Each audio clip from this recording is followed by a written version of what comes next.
শোকজের নোটিশের সময়সীমা আজকে শেষ হচ্ছে। কলকাতা পৌর নিগমকে চিঠি দিয়ে আজকে আবার নতুন করে সময় চাইছেন। পরবর্তী পদক্ষেপ কি হবে সেটা নিয়ে এখন জল্পনার তুঙ্গে, কারণ উনি বারবার সময় চাইছেন আর পৌর নিগমের কাছে একই কথা বলছেন যে আমাকে আরও সময় দেওয়া হোক, কিন্তু বেআইনি নির্মাণ তো হয়েছে। দেখুন, বেআইনি নির্মাণ হয়েছে এবং তিনি তো প্রশ্নের উত্তর দিতে অভ্যস্ত নয়।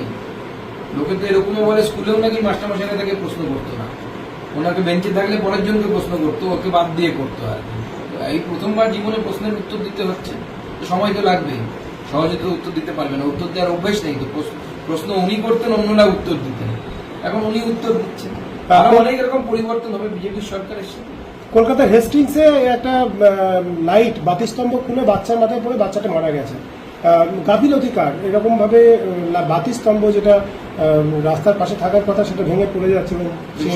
অত্যন্ত দুর্ভাগ্যজনক এই ঘটনা, এবং আমরা শোকাহত বাচ্চাটির জীবন গেল এইভাবে। অবশ্যই যে ডিপার্টমেন্টের তরফ থেকে কাজ করা হয়েছিল বা ইনস্টল করা হয়েছিল সেই বাতিস্তম্ভকে, তাদেরই গাফিলতি কোথাও হয়েছে, বা মেনটেনেন্স যাদের করার কথা তারা সেইভাবে মেনটেনেন্স করেনি।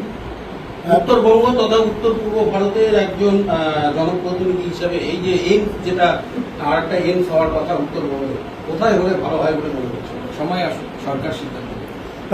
আজকে চিংড়িঘাটার যে ওভারব্রিজ, যেটা আপনার থমকে ছিল প্রায় দীর্ঘ বছর, 4 ঘন্টা আগেই মানে সোমবার ভোর 4টে নাগাদ শেষ করে ফেললো ইঞ্জিনিয়াররা।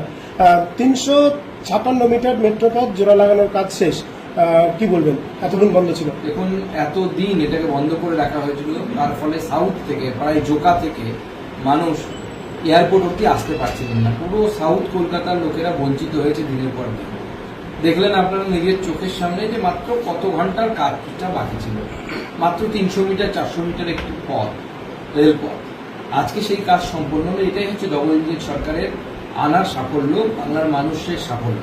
এবং এর ফলে দক্ষিণ কলকাতার মানুষ সোজা ঝোকা থেকে শুরু করে এয়ারপোর্ট পর্যন্ত পৌঁছতে পারবে, যানজট কম হবে, মানুষের সাশ্রয় হবে।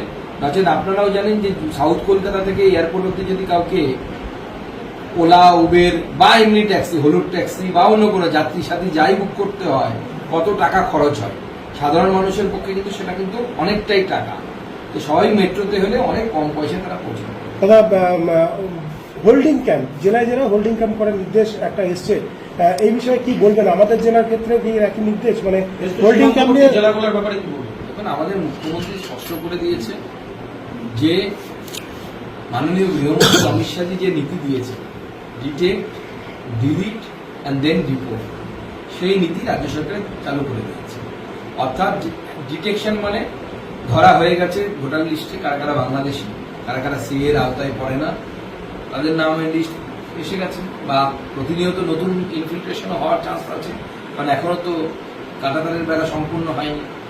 তো যাদেরই ধরা পড়বে তাদেরকে ভারতবর্ষের লোকের ট্যাক্সের টাকায় খাওয়ানো, বসানো, বসিয়ে রাখা কোনো দরকার নেই।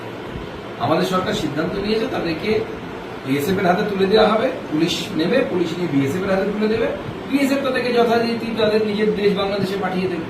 সাময়িকভাবে ধরে রাখার জন্য, সেই জন্য জেলে না নিয়ে গিয়ে সরকারের টাকা খরচ না করে, জনগণের টাকা খরচ না করে হোল্ডিং ক্যাম্প, হোল্ডিং ক্যাম্প মানে ওটা কোনো চিরস্থায়ী বন্দোবস্ত নয়, বা আপনি অনেকদিন থাকবে তা না, কিছুক্ষণের জন্য রাখার জন্য ব্যবস্থা, ধরে পগার পার করে দেওয়ার ব্যবস্থা। আমাদের জেলা তো সীমান্তবর্তী এলাকায় যদি মুখ্যমন্ত্রী সিদ্ধান্ত নিয়ে থাকেন তাহলে এই জেলাতেও হবে। পূর্বতন সরকারের আমল থেকে আপনি 512 নম্বর জাতীয় সড়ক সম্প্রসারণের সড়ক ছিলেন, এবং এটা নিয়ে টাকা বরাদ্দ হয়েছে, কিন্তু জমি পাওয়ার ক্ষেত্রে একটা সমস্যা হয়েছিল। এই সরকারের সাথে কি আপনার এই ব্যাপারে কোনো কথা বা কোনো? মাননীয় মুখ্যমন্ত্রীর সাথে প্রাথমিক কথা হয়েছে। আমাদের টাকাটা গন্ডগোল হয়ে গিয়ে ফেরত গেছিল পুরনো সরকারের আমলে, রাস্তার অ্যালাইনমেন্ট ঠিক না হওয়ার। অর্থাৎ বর্তমানে যে জায়গা দিয়ে রাস্তাটা আছে 512, সেখান দিয়ে হবে কি নাকি অন্য জায়গা দিয়ে হবে। তো নতুন সরকার গঠন হয়েছে, আগামী দিনে আশা করি এই সমস্ত অসুবিধা হবে না, খুব তাড়াতাড়ি আমরা এই বিষয়ে এগোবো। আমি দিল্লিতে গিয়ে মাননীয় মন্ত্রীর সাথে দেখা করার চেষ্টা করছি, এবং সেখানে গিয়ে বিষয়ে কথা বলবো। সম্প্রতি প্রকাশিত সিবিএসইর রেজাল্ট নিয়ে কি বলবেন, এই বিশেষ করে ছাত্রদের নাম্বার পাওয়ার ক্ষেত্রে? সিবিএসসি রেজাল্ট বেরিয়েছে, ছাত্রদেরকে অভিনন্দন। দুটো নয়, বেশিরভাগ অভিভাবক ছাত্র নাম্বার নাকি কম পেয়েছে। দেখুন, তাদের রিভিউ করতে পারবে, দ্বিতীয়বার পরীক্ষা দেওয়ার সুযোগ আছে, অনেক সুযোগ আমাদের সরকারের তরফ থেকে রাখা হয়েছে। যারা সন্তুষ্ট নন তারা রিভিউ করতে পারে, আমরা দুবার পরীক্ষার সিস্টেম করেছিলাম, তারা অনেকেই হয়তো অফ করেছিল। দাদা, রাজ চক্রবর্তী যখন বিধায়ক ছিলেন তখন টিটাগড়ে একাধিক মিল বিনে পয়সায় তিনি শুটিং করেছিলেন এবং আজকে টিটাগড় থানায় একটা অভিযোগও দায়ের হয়েছে রাজ চক্রবর্তীর বিরুদ্ধে। দেখুন, তৃণমূল নেতারা সেই সময় নিজেদেরকে জমিদার ভাবতো, যে যার মতো জমিদারি উপভোগ করেছে, তো এ তো নতুন কিছু নয়। তো স্বাভাবিকভাবে যারা মিল মালিকরা তারা এখন আওয়াজ পেয়েছেন, তারা সাহস পেয়েছেন, যারা কমপ্লেন করেছেন পুলিশের কাছে, অভিযোগপত্র পাঠ করেছেন, অভিযোগপত্র পাঠিয়েছেন, পুলিশ ব্যবস্থা নেবে আইন অনুসারে, অথবা রাজ চক্রবর্তী তাদের ফিস দিয়ে দেবে। আর কাকলিগঞ্জ দস্তিদার তিনি উত্তর চব্বিশ পরগনা জেলা সভাপতির পদ থেকে ইস্তফা দিয়েছেন, কি এই বিষয়ে কথা বলবেন? তৃণমূলে এখন অনেক ইস্তফা হবে, অনেক কিছু হবে, তাকে দেখুন না, আরো অনেক খেলা বাকি আছে।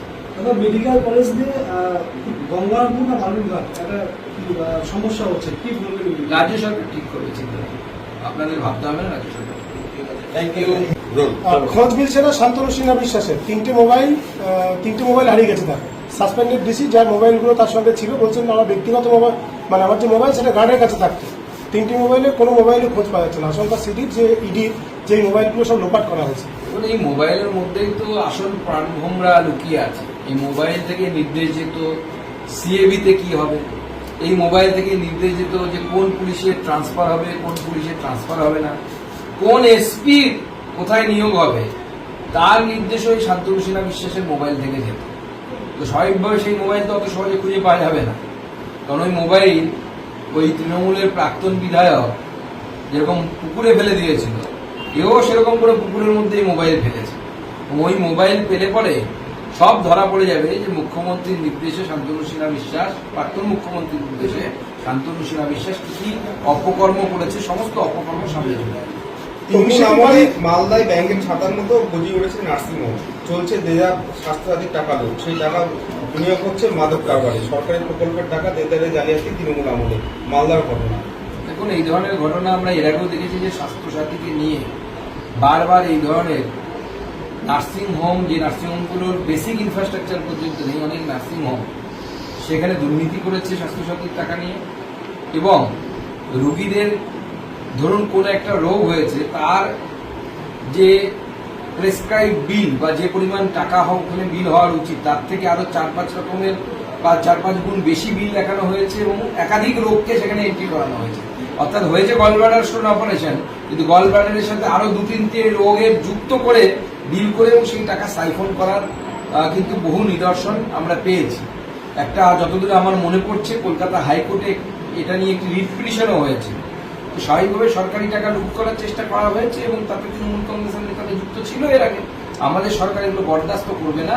আমরা প্রথম থেকে স্পষ্ট করে দিতে চাই যে আমাদের সরকার, মাননীয় মুখ্যমন্ত্রী স্পষ্ট করে বলে দিয়েছেন যে সততার সাথে কাজ করতে হবে।